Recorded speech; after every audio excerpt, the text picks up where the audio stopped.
Guys, how are you? Well, today we are working here on my Alfa 156 to remove the steering wheel, the airbag and the shifter knob. Before we get to that, check out my new walls. I painted these walls with limestone. The idea is to have more natural light inside here, and I think is working.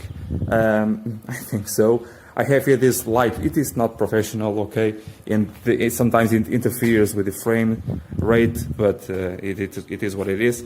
And in fact, I'm able to have a better light in view with this. So today, this airbag, the steering wheel, the remote buttons. I already talked about that. I'm sorry if you don't like that video, but it is my opinion, okay? And the shifter knob, let's take it out as well, so let's do it. So first things first, the first thing you need to do is to open the doors like I did right here, open the hood and disconnect your battery. Now, before you try to remove anything about the airbags or pretensioners or whatever, be sure to wait 5 to 10 minutes for the capacitors inside the airbag unit to dissipate the energy. I talk about that on my video about the airbag, how to repair, how to clear the fault codes on the airbag of the Alfa 156 without any fault codes registered on the ECU, not the ECU, but the airbag control unit. Almost forgot, on some cars, on some brands, you have to, before disconnect your battery, enter with your diagnosis machine and you have to lock the airbag control unit before you do any repairs. So you have to lock it, do the repairs, assemble the car again, okay, connect your battery, and then enter again your control unit, and you have to unlock the function of the airbag control unit. And so behind your steering wheel, you have, on the case of the Alfa 156 and the 155, you have 3 bolts of 5 millimeters. You have one on each of the arms of the steering wheel, on that hole, at the bottom side as well. I'll try to see it better in the next clip. In another one right here. You don't need any special tools. You just need this 5 millimeter socket wrench. Very normal, okay. And now you want to unscrew it. So you have one screw here, another one here, and another one over here. On the case of the Alfas 159, you don't have any screws. You have just 2 tabs, 2 plastic tabs that you have to press together from behind on the placement of the screws, imagine that. And you have to squeeze them down and the whole airbag and horn thing comes out like this.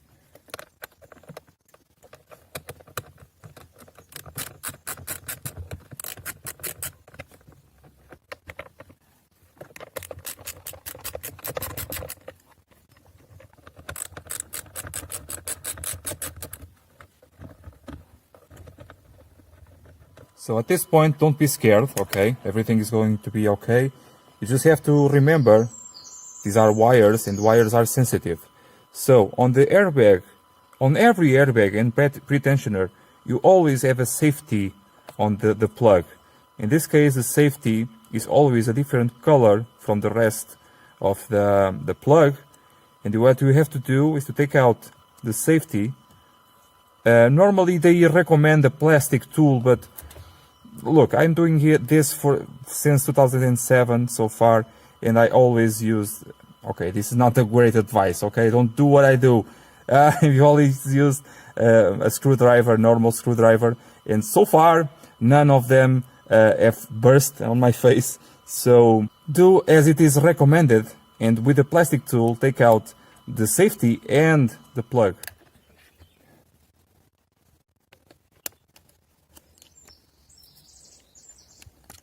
Okay, so it is that easy. Now, what you have to do before you take out the main nut, you want to see what is attached to the steering wheel. Wires and some other stuff that may be here attached to. So I'm looking here at this plug. I think I have a main plug here, but in fact it is not, I think it's not possible to take it out. So we will remove it by this side. So removing from this side, we are able to free up all of this loom, and then the steering wheel can come out like this. About the remote buttons, very simple. They just push in to the steering wheel. You just have to force them out with a flat plane screwdriver on each end. Sometimes that does not go very well because usually cracks the skin, but let's be gentle with that. And these wires here, what you have to do to pass them through, because you just pull up on this blue tab, okay? But then you have to pass them through down here. What I usually do is I bend up this, looks like a metal thing. This is actually for the horn. This is the positive or negative. For the horn, you bend up these wires, and now you can pass through this flap.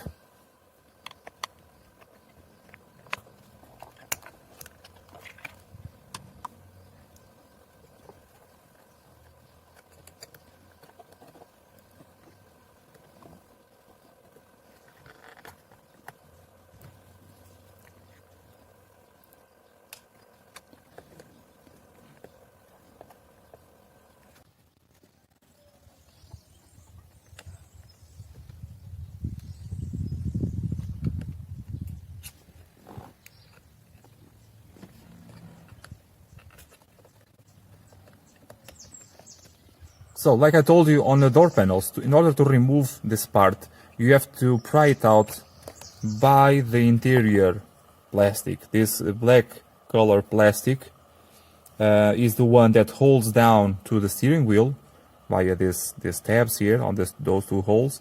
And you need to pry out on this side, for example, and always try to pry it out by the interior part, because if you don't do that, this can happen over there, that crack, and that crack will be even bigger if you try to force it out. So like I told you on the door panels, try to pry out. I know it's not easy sometimes, but with patience you can do it, okay? With the proper tools you can do it and take out this or any other part that is the same principle of working. The next thing is to take out this cover for the nut, and the nut has this strange configuration to it. Did you notice that? And no, you don't need to remove that sheet metal tab on the nut. You just take it out. So what do you need is a 24mm socket wrench. Okay, you can do this now. You should grab on to your steering wheel with someone or with your knees. You don't want to do it with your lock on the key thing, because you can actually damage the lock itself. So with your knees, okay, it's unlocked. Take it out, and the nut is like this because it is a type of engagement that the screw, the nut has, and the nut is just like this for security, for the nut not to unwind itself. So the next step is that it is a bit, how can I call it, controversial.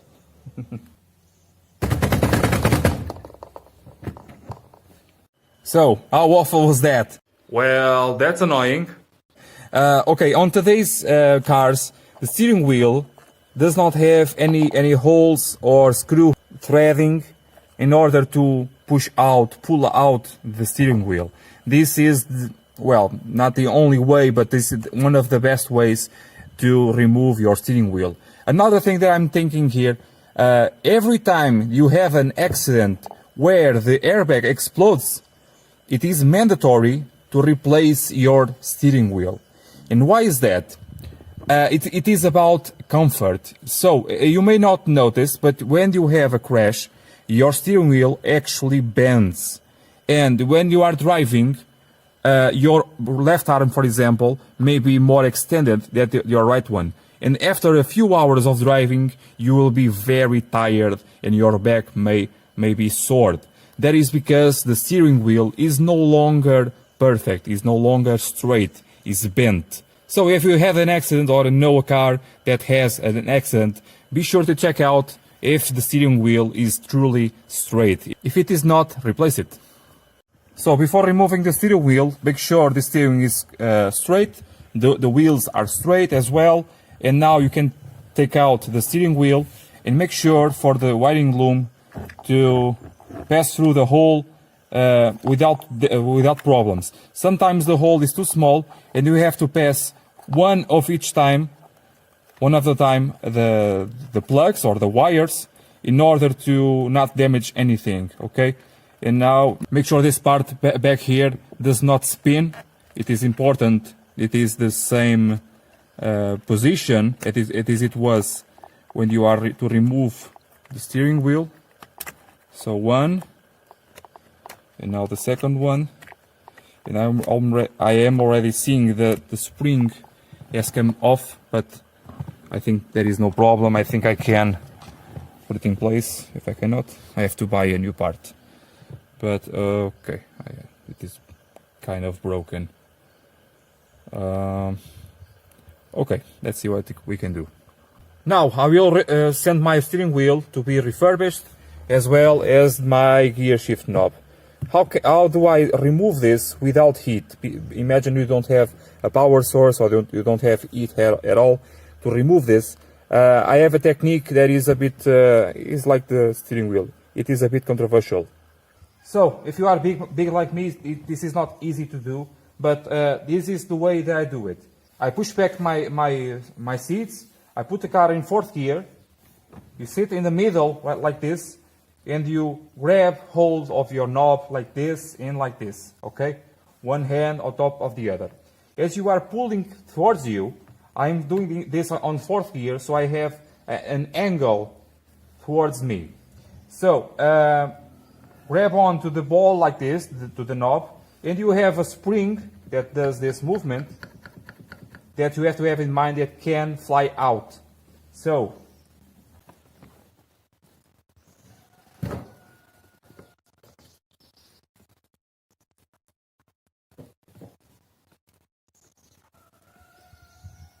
and here it is. To assemble, you can imagine it is really easy.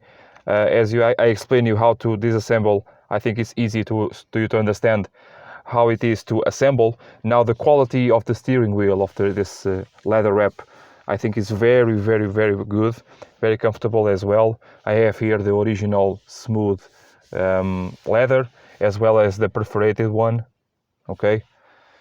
Obviously the leather is a bit more thick than the original. That is not a problem for me. And then the fitment of the remote controls is very good as well. Now to assemble the airbag, you just need to connect your plug. Don't forget your pin on the back side, and then only then connect your battery. Then 10 to 15 minutes later, you can open the door and start your car to erase the fault codes, for example.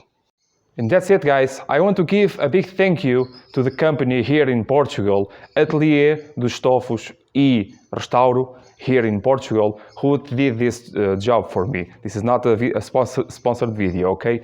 Just a really good work on their part. It is really, really smooth, really, here on the transitions. It's really, really good. So I really, if you live here in Portugal or are here for vacations or whatever, please see on the description below the contacts for the company. Also on the description below, there is a lot of information that can be useful for you. I'm talking about quick tips, tutorial videos, so many videos for all the areas of the car that can be useful for you. If you are down there, please hit the like button, and I see you next time, guys. Bye.